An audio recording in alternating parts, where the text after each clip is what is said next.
پاکستان کی آرمی نے ان کو دیوار کے ساتھ لگا دیا ہوا ہے کہ ان کے پاس اب کوئی آپشن ہی نہیں بچی کہ وہ اپنی آزادی کے لیے اس نیکسٹ لیول پہ نہ آتے. ان کے پاس کوئی آپشن ہی نہیں تھی. انہوں نے کہا کہ ویسے ہی ہمارے بچوں کو، نوجوانوں کو پاکستان آرمی کے لوگ آتے ہیں، اٹھا کے لے جاتے ہیں، بے دردی سے مارتے ہیں، کچھ کی لاشیں بھی نہیں ملتی. وہ کہتے ہیں اگر ہمیں ویسے ہی اٹھا کے لے جانا ہے تو پھر ٹھیک ہے، ہم یہ کام کریں.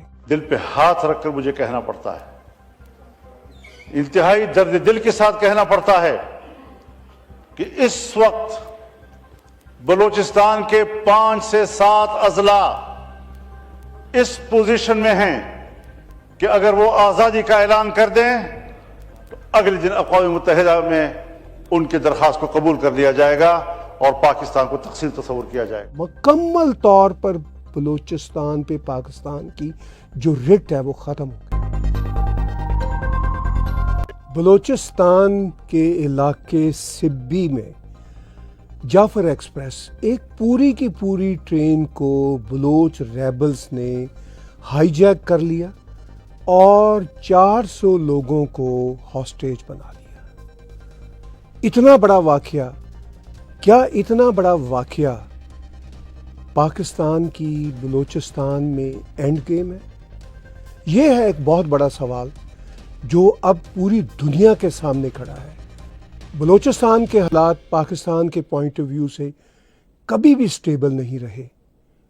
جب سے پاکستان نے بلوچستان پر قبضہ کیا تھا 27 مارچ غالباً ڈیٹ تھی، 27 مارچ 1948 میں خان آف کلات کی کن پٹی پر بندوق رکھ کے پاکستان کو اپنے اندر شامل کر لیا. اچھا، دنیا میں ایسے کئی واقعات ہوئے ہیں، لیکن اس کے بعد کم از کم بلوچستان کے لوگوں کو ان کے حقوق ملتے. ان کی اتنی بڑی زمین پہ، ان کے ریسورسز پہ پاکستان نے قبضہ کیا. مشہور واقعہ سبھی جانتے ہیں کہ سوئی گیس، یعنی سوئی کے مقام سے، سوئی ایک جگہ کا نام ہے، وہاں سے گیس نکلتی تھی. وہ گیس پاکستان کے تمام شہروں میں چلی گئی. سوئی کو، اس مقام سے جہاں سے نکلتی تھی، اس کو نہ گیس کی سپلائی ہوئی. بلوچستان کے باقی علاقوں کو گیس کی سپلائی کہیں بعد میں جا کے. پھر جس طرح پاکستان نے بلوچوں کا بے دردی سے قتل عام کیا، وہ بھی سب کو پتہ ہے.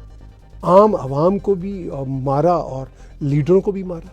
مشرف نے جس طرح اکبر بگٹی کو مارا تو وہ بھی سب کو پتہ ہے. اکبر بگٹی کی ہلاکت کے بعد بلوچوں کی جو جدوجہد تھی وہ اور تیز ہو گئی. اور اب صورتحال یہ ہے کہ بلوچستان میں پاکستان کی جو رٹ ہے مکمل طور پر ختم ہوتی نظر آ رہی ہے، کیونکہ ایک ٹرین کو ہائی جیک کر لیا.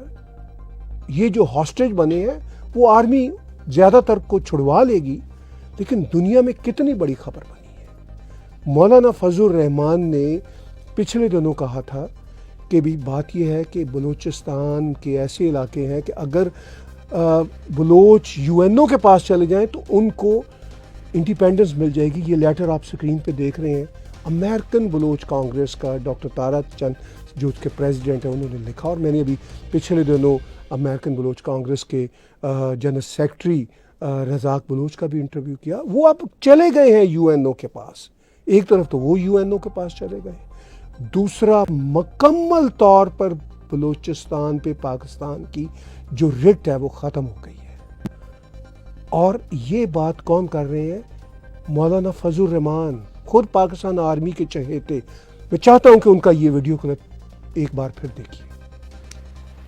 میرے علاقے میں ایسے ایریاز ہیں جس کو فوج نے بھی خالی کر دیا ہے. پولیس تو خالی کر چکی تھی. بتا دوں آپ کو، ایوان کو بتانا چاہتا ہوں، وہ علاقے کہ جو پولیس تو خالی کر چکی تھی لیکن فوج بھی خالی کر چکی ہے، اور جہاں پر جنگ ہو اور پولیس بھی نہ ہو اور فوج بھی نہ ہو تو وہ ایریا کس کے قبضے میں ہوگا اور وہاں کس کا ریٹ ہوگا؟ دل پہ ہاتھ رکھ کر مجھے کہنا پڑتا ہے، انتہائی درد دل کے ساتھ کہنا پڑتا ہے کہ اس وقت بلوچستان کے 5 سے 7 اضلاع اس پوزیشن میں ہیں کہ اگر وہ آزادی کا اعلان کر دیں تو اگلے دن اقوام متحدہ میں ان کی درخواست کو قبول کر لیا جائے گا اور پاکستان کو تقسیم تصور کیا جائے گا۔ کہاں کھڑے ہیں ہم لوگ؟ میری گفتگو کو جذباتی گفتگو نہ سمجھا جائے، میں جذباتی باتیں نہیں کیا کرتا، لیکن حقائق تک پہنچنے کے لیے پارلیمنٹ کو بھی پہنچنا ہوگا اور حکومت کو بھی پہنچنا ہوگا۔ تو پاکستان آرمی کے ہی چہیتے مولانا فضل الرحمان پاکستان کے لا میکر ہیں، اور ان کی فیملی اور وہ خود پاکستان کی سیاست میں بہت وائبرنٹ پولیٹیشین ہے اور بہت سمجھدار پولیٹیشین ہے۔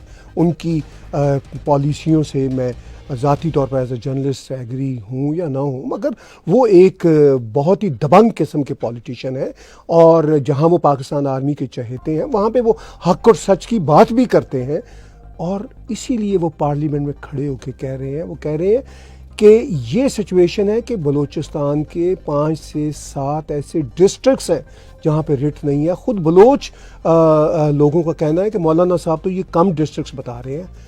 اپنی اسپیچ میں جو انہوں نے پاکستان کی پارلیمنٹ کے اندر کی تھی، انہوں نے یہ بھی کہا تھا کہ ان کی اپنی کانسٹیچوئنسی جو خیبر پختونخوا میں ہے، وہ کہتے ہیں اس میں بھی پولیس اور فوج کی کوئی رٹ نہیں چلتی۔ یہ حال صرف بلوچستان کا نہیں ہے، اس وقت خیبر پختونخوا کا بھی ہے۔ پاکستان کے اس وقت افغانستان کے ساتھ جو تعلقات جا رہے ہیں وہ سب کو پتہ ہے۔ ڈاکٹر تارا چند نے جو یہ خط لکھا UN کو کہ بھئی ہمیں ریفرنڈم کا موقع دیا جائے پاکستان کے مظالم سے باہر نکلنے کے لیے، اور ہمیں انڈیپینڈنس دی جائے، تو ڈاکٹر تارا چند نے تو UNO میں لیٹر لکھ دیا۔ وہی بات کی ڈاکٹر تارا چند نے اپنے خط میں، جس خدشے کا اظہار مولانا فضل الرحمان کر رہے تھے۔ اب یہ ٹرین دکھائی جا رہی ہے ٹویٹر پہ، جہاں پہ اس ٹرین کو جب یرغمال کیا گیا، اس کو ہائی جیک کیا گیا، تو اس سے پہلے وہاں پہ کوئی بم پھٹے، گولیوں کی فائرنگ ہوئی۔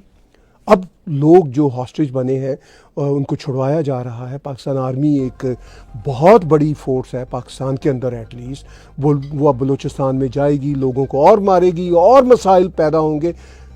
تو اب پاکستان کا میڈیا، ایون پاکستان کے بڑے نامی گرامی لوگ، ایون نجم سیٹھی جیسے جو کوٹ ان کوٹ سو کالڈ لبرل ہیں، وہ بھی جب بھی بلوچستان کی بات ہوتی ہے وہ بھی یہی کہتے ہیں کہ یہ سب کچھ انڈیا کروا رہا ہے، یہ سب کچھ انڈیا کی وجہ سے ہو رہا ہے۔ کیا اتنا آسان ہے کہ انڈیا کروا رہا ہے؟ خود بلوچ ریبلز کہتے ہیں کہ انڈیا کو ہماری مدد کرنی چاہیے، مگر انڈیا تو ہماری مدد ہی نہیں کرتا۔ وہ تو کہتے ہیں کہ ہم ویلکم کرنے کو تیار ہیں انڈیا کی مدد کو۔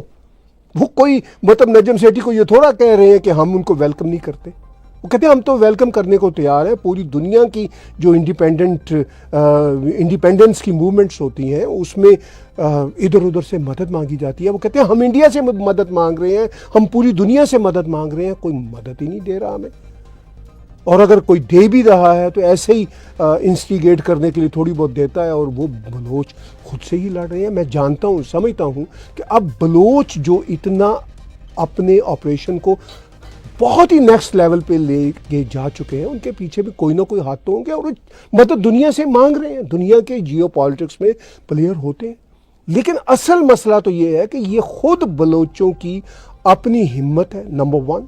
نمبر 2، پاکستان کی آرمی نے ان کو دیوار کے ساتھ لگا دیا ہوا ہے کہ ان کے پاس اب کوئی آپشن ہی نہیں بچی کہ وہ اپنی آزادی کے لیے اس نیکسٹ لیول پہ نہ آتے۔ ان کے پاس کوئی آپشن ہی نہیں تھی۔ انہوں نے کہا کہ ویسے ہی ہمارے بچوں کو، نوجوانوں کو پاکستان آرمی کے لوگ آتے ہیں، اٹھا کے لے جاتے ہیں، بے دردی سے مارتے ہیں، کچھ کی لاشیں بھی نہیں ملتی۔ وہ کہتے ہیں اگر ہمیں ویسے ہی اٹھا کے لے جانا ہے تو پھر ٹھیک ہے، ہم یہ کام کریں گے۔